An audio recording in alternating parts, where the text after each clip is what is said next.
but also very specifically on blended finance.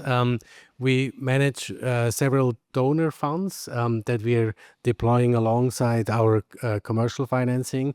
And the best way to deploy those are really for de-risking projects for everybody, not just for us, but for sponsors as well as other banks.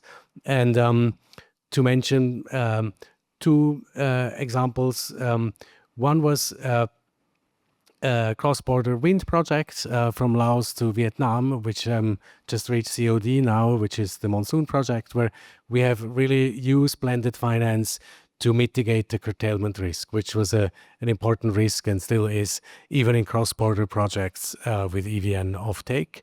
And so with that structuring, the project was able to withhold about 2 years of 100% curtailment. And that made it bankable for many banks and DFIs without any guarantees, without any political risk guarantees, which was not the case for the domestic projects in Vietnam. Another recent case was a geothermal project in Indonesia called Merlabo 2, which we closed last year. There, the key risk is geothermal resource risk, which is quite variable, not just at the start, but also during operation. Sometimes it can vary.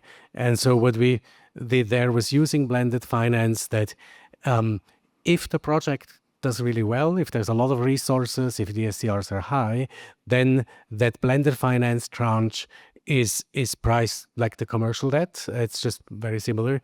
But in case the resource risk is low, so it's kind of counterintuitive. So when the risk resource is low, when the SCRs are low, then the interest rates are lower, and we're subordinating the debt and putting it lower down in the waterfall so that the project becomes resilient for the banks, for the senior lenders, despite a geothermal resource risk. So those are two examples, and we're always on the lookout for projects to see.